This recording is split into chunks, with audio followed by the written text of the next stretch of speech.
Hello बच्चों, मैं जयपाल रावत आप सभी का एक बार फिर से अपनी वीडियो में स्वागत करता हूं। आइए आज बात करते हैं नवोदय जवाहर मेरे पास। आइए इस पेपर के गणित के प्रश्नों को सॉल्व करते हैं कि बिल्कुल सरल और आसान तरीके से। देखिए जरा, क्वेश्चन नंबर 41 से लेकर क्वेश्चन नंबर 50 तक ये क्वेश्चन गिवन है। देखिए जरा, ये क्या कह रहा है हमको।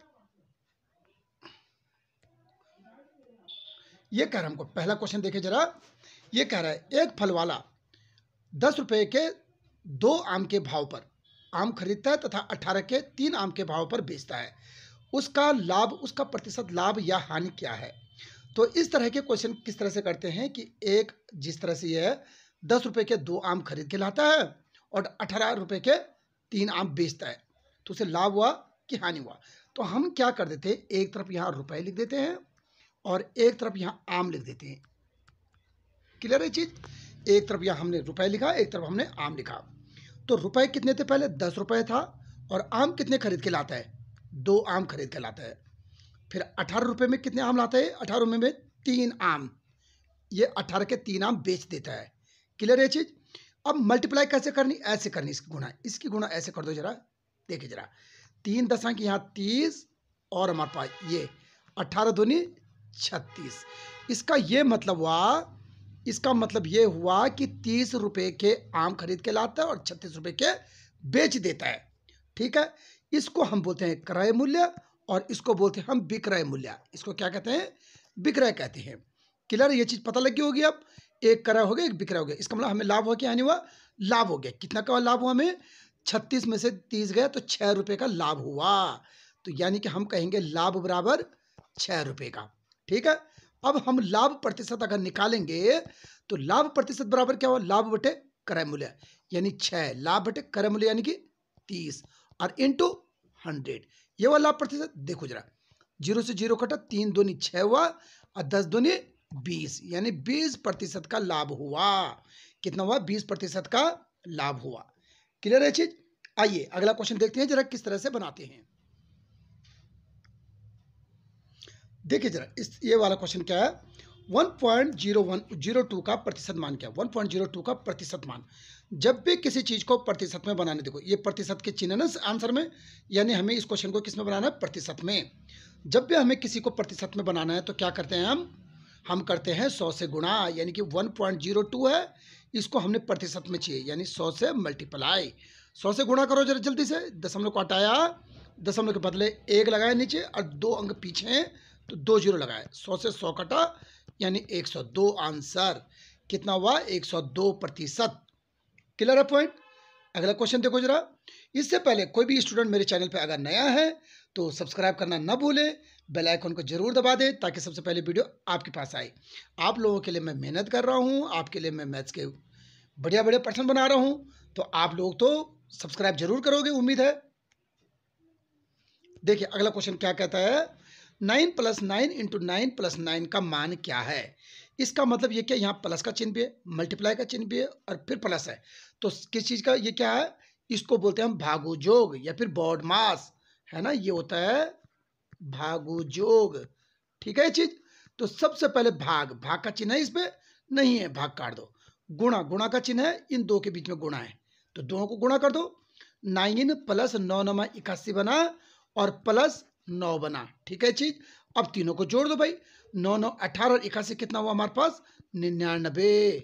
जोड़ो जरा जरा, 81 18 कितना हुआ, 99, यानी 99 आंसर। क्लियर है पॉइंट। आइए अगला क्वेश्चन देखो जरा क्या कहता है। अगला कह रहा हमको,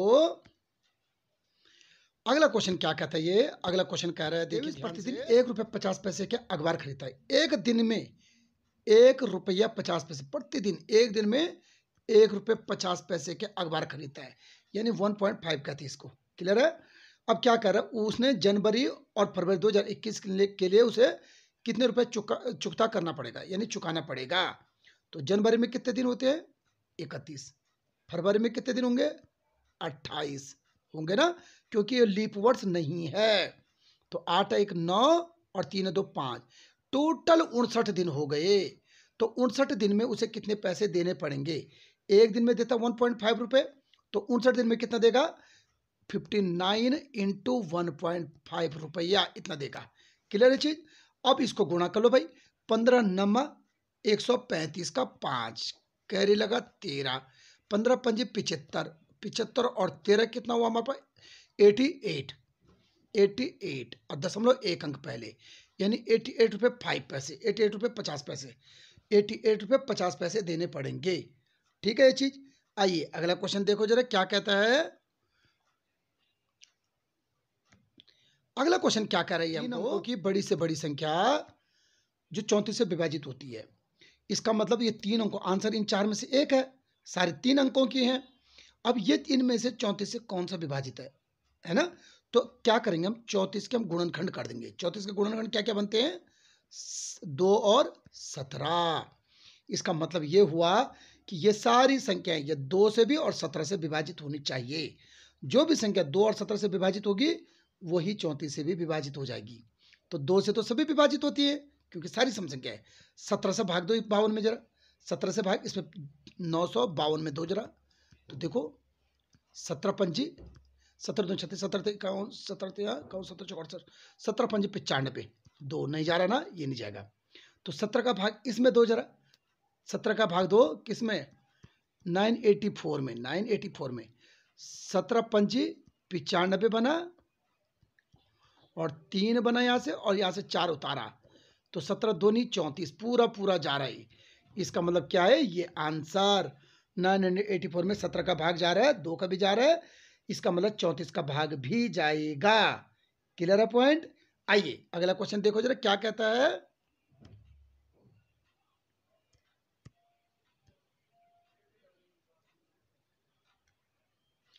अगला क्वेश्चन क्या कह रहा है, 2 रेलगाड़ी 180 मीटर तथा 120 मीटर लंबी हैं, ठीक है। दोनों क्रमशः 48 किलोमीटर प्रति घंटे और 42 किलोमीटर प्रति घंटे की चाल से विपरीत दिशा में चल रही हैं। ये विपरीत दिशा का क्या मतलब हुआ, एक गाड़ी इधर चल रही है 48 किलोमीटर प्रति आवर से और एक गाड़ी इधर चल रही है, ये विपरीत दिशा हो गया, ठीक है ना। उल्टी दिशा में, एक इस तरफ चल रही है तो दूसरी इधर को चल रही है, इसको विपरीत दिशा कहते हैं। ये 42 किलोमीटर प्रति आवर से चल रही है, ठीक है ये चीज। अब यानी कि इसने बोला कि एक दूसरे को पार करने में कितना समय लगेगा। तो भाई ये दोनों कब पार होंगी, जब ये वाली रेलगाड़ी का ये पिछला वाला सिरा इस रेलगाड़ी के पिछले वाले सिरे पर पहुंचता है तभी तो पार होंगी। तो इसका क्या मतलब हुआ, ये और ये दोनों की दूरी, दोनों रेलगाड़ियों की दूरी जुड़ जाएगी।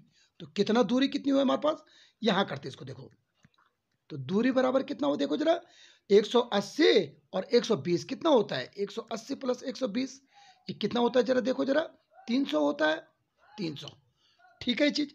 ये मीटर में है, लेकिन अब चाल कितनी हुई हमारे पास, चाल देखो, ये दोनों एक दूसरे के विपरीत दिशा में जब भी चलती हैं एक दूसरे की तरफ मुंह कर कर, तो हमेशा चाल जुड़ जाती हैं, क्या होती है, प्लस हो जाती हैं। 48 या 42 है, तो कितना हो गया ये दोनों मिलाकर 90 किलोमीटर, 90 किलोमीटर प्रति आवर, ठीक है ना। 8 2 10 का 0 कह लेगा 1, 4 4 8 1 9, 90 किलोमीटर प्रति आवर हो गया। ध्यान से देखिए चीजों को, आप यहाँ देखिए, ये मीटर में बात कर रखी इसने, है ना, लेकिन यहाँ क्या, यहाँ किलोमीटर में बात कर रहा है। तो बड़े वाले को हमेशा छोटे में बदलना है। इस किलोमीटर प्रति घंटे को किस में बदलोगे आप, मीटर प्रति सेकंड में। तो कैसे बदलते मीटर प्रति सेकंड में, 5/18 से गुणा कर कर, इसका मतलब 90 का 90 और 5/18 से इसे गुणा कर दो और क्या लिखेंगे मीटर प्रति सेकंड। 18 पंजी 90 हुआ और 5 पंजी 25 मीटर प्रति सेकंड आ गया। अब चाल हमारी ये बन गई भाई, दूरी हमारी ये भाई, तो समय क्या होता है, समय बराबर होता है दूरी बटे चाल, समय बराबर दूरी बटे चाल। दूरी है 300 मीटर और चाल कितनी है, 25 किलोमीटर प्रति सेकंड, 25 मीटर प्रति सेकंड, मीटर से मीटर कटा और 25 से अगर मैं इसको काटूं, 25 से कम 25 5 0 25 दूनी 50, यानी 12 सेकंड, कितने सेकंड में, 12 सेकंड में पार करती है, 12 सेकंड। आंसर नंबर सी सही है। क्लियर है। आइए अगला क्वेश्चन देखो जरा क्या कहता है। इससे पहले अगर किसने सब्सक्राइब नहीं किया तो जरूर सब्सक्राइब कर दीजिए भाई, ठीक है बच्चों। अब अगला क्वेश्चन देखो जरा, 6 घंटियां एक साथ बजना प्रारंभ हुए, उसे 6 घंटियां क्रमशः इतना इतना इतना सेकंड के अंतराल पर बजती हैं। ठीक है, तो इतने सेकंड के अंतराल में बजती 10 मिनट में इकट्ठा कितनी बार बजेंगी बल? ध्यान से देखो जरा, क्वेश्चन एकदम पलट रखा है।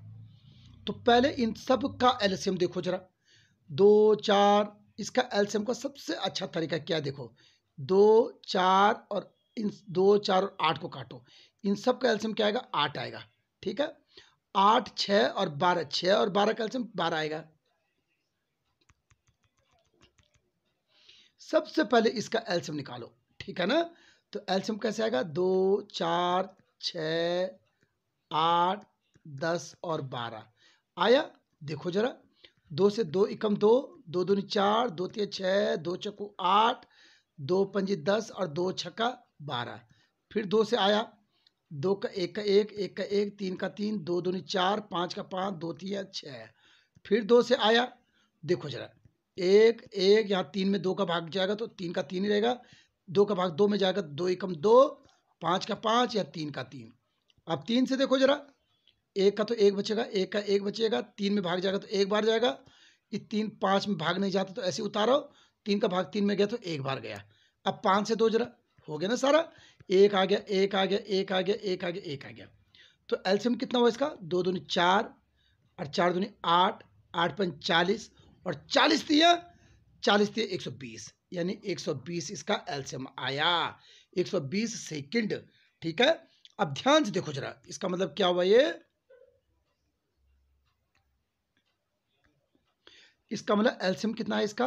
एलसीएम हमारे पास आया 120 सेकंड आया, सेकंड आएगा ना। तो 120 सेकंड को हम क्या कह सकते हैं?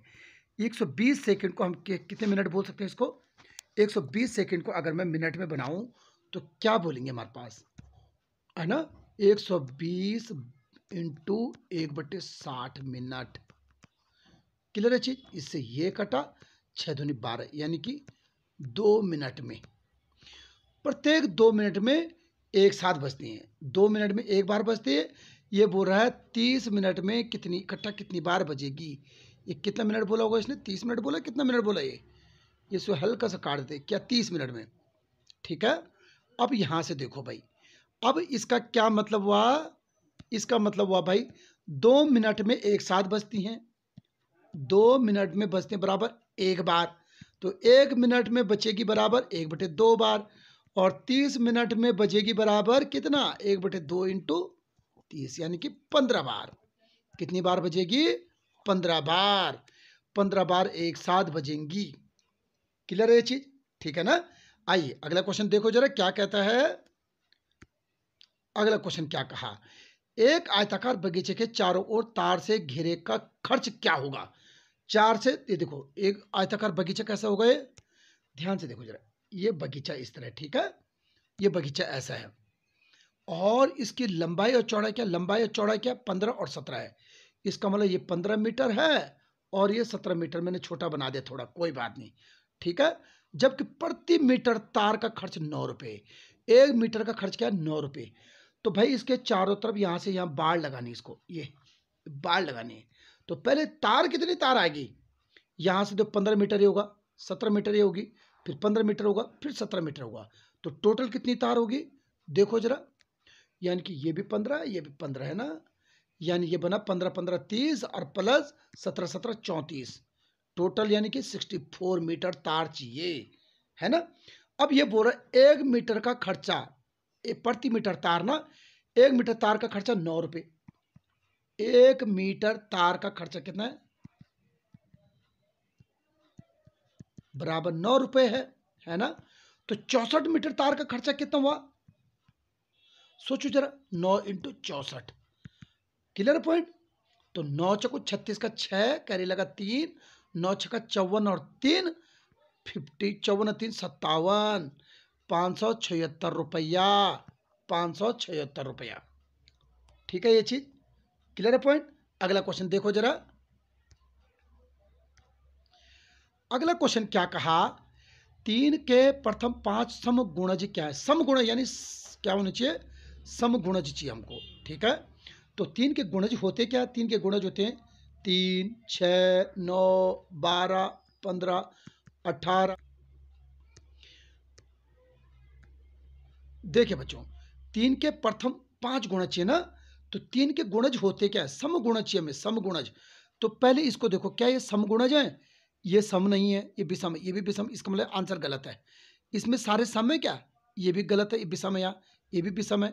अब इसमें सम है, ये भी सम सम सम सम सम, ये 30, ये सारा आंसर सही है ना? क्योंकि देखो 3 दूनी 6, 3 चौको 12, 3 छक्का 18, 3 8 24, 3 10 30, ये समगुणज है। क्लियर है पॉइंट? आइए अगला क्वेश्चन देखो जरा क्या कहता है।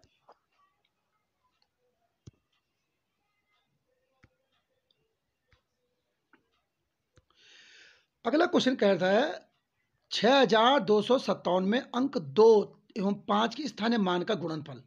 पहले 2 का स्थानीय मान का गुणनफल, 2 का स्थानीय मान क्या होगा? 200। और किसका? 5, 5 का स्थानीय मान का गुणनफल 50। इनका गुणनफल चाहिए हमें। 5 का स्थानीय मान 50 है, 2 का स्थानीय मान 200 है। इसका गुणा करो जरा। 5 दूनी 10 आया और पीछे से 3 जीरो, 1 2 3 जीरो, तो कितना आया हमारे पास? 10,000। ये क्लियर है पॉइंट, है ना? अब अगला क्वेश्चन देखो जरा ध्यान से, देखो अगला क्वेश्चन क्या कहता है। अगला क्वेश्चन कह रहा है दो संख्याओं का अनुपात इतना है, यदि उनका मौसो इतना है तो संख्या क्या है? ठीक है, ध्यान से देखो बेटा, मैं बिल्कुल आसान तरीके से बताऊंगा आपको। दो संख्या यानी पहली संख्या क्या है? ये पहली संख्या, पहली संख्या बराबर 15। और मैंने कहा था जब भी किसी के साथ अनुपात लगा रहता है तो उसके साथ x लगा देते हैं, 15x। दूसरी संख्या क्या है भाई? दूसरी संख्या 11x। अब इनका, इन दोनों संख्याओं का HCF क्या आएगा? ध्यान से देखो जरा, क्या चीज कॉमन है? केवल x, x तो है, यानी हम इनकी तरफ से HCF बराबर x आया, यहां से HCF x आया ना। और इन्होंने कितना दे रखा है HCF? इन्होंने 13 दे रखा है। इन्होंने HCF बराबर कितना दे रखा है? 13। इसका मतलब x बराबर 13, इसका यही तो मतलब हुआ, दोनों बराबर होंगे ना। x बराबर 13, इसका मतलब x बराबर 13 हुआ। 13 का गुणा इन दोनों में कर लो, देखो आंसर कितना आएगा। 13 का गुणा 15 में करेंगे, पहली संख्या 15 इंटू 13 आएगी, तो 15 13 पंजी 15 45 का 5 कैरी लगा 4, 15 का 15 4 19, पहली 195 आएगी। ठीक है, ये गलत है, ये गलत है, इन दोनों में से एक सही है। और दूसरी संख्या 13 इंटू 11 आएगी, 13 इंटू 11, तो 11 33, 11 13 एक हम 13 का 3 कह लगे, 13 13 14, 143 दूसरी संख्या आएगी, तो 143 ये। ठीक है चीज, 13 और 11 हमारे पास ही आ गया। Clear point? ये आंसर आपने देखना है, ठीक है ना? अब देखो अगला क्वेश्चन, देखो क्या कहता है ये। अगला क्वेश्चन क्वेश्चन कर रहा है दो संख्याओं का योग इतना है, कोई भी दो संख्या, उनका योग क्या है? a प्लस बी है। ये दो संख्या a और b, एक a है और एक दूसरे b है। ठीक है, ये है, इनका योग कितना है? 34,600, 3,46,000, 3,46,270। क्लियर है पॉइंट? अब क्या कहा, इनमें से एक संख्या दूसरी संख्या से इतना ज्यादा है। एक संख्या, माना ये संख्या x है, और तो ये वाली संख्या कितनी होगी? इस संख्या से इतना ज्यादा, बल 9,020 ज्यादा है ना? एक संख्या x है और दूसरी संख्या इसी संख्या से, दूसरी संख्या से 9,020 अधिक है, यानी एक है और दूसरी ये है। इसका मतलब इसकी जगह x लिखा प्लस, और इसकी जगह क्या लिखा? ये लिखा, x प्लस 9,020 लिखा, और बराबर कितना आया? 346270, है ना? यानी ये 2x बना, बराबर ये गया पल्ली पार इसके पीछे, तो यानी कि 346270 और माइनस 9,020 हुआ। घटाओ जरा इसको, कितना हुआ? 0 में से 0 गया 0, 7 में से 2 गया 5, फिर 2 में से 0 गया 2, और 6 में से 16 में से 9 गया 7, या 3 का 3, यहाँ 3 का 3, यहाँ 2x था, तो x बराबर कितना है? 2 इसके बट्टे में चल जाएगा भाई, 337250 बटे 2, 2 से भाग दो जरा, 2 एकम 2, 2 छक्का 12, 2 अट्ठा 16, 2 छक्का 12, 2 दूनी 4, 2 पंजे 10, यानी इतना आ जाएगा। ठीक है, 16 8 168625, 1 ये वाला आंसर है ना? ये डी आंसर आ जाएगा इसका। क्लियर है? तो करते रहिए इन क्वेश्चनों को, और अभी तक सब्सक्राइब नहीं किया तो जरूर सब्सक्राइब कर दीजिए, अपने दोस्तों को जरूर शेयर कर दीजिए। ठीक है ना? मिलते हैं जल्द नेक्स्ट वीडियो में। ठीक है, ओके।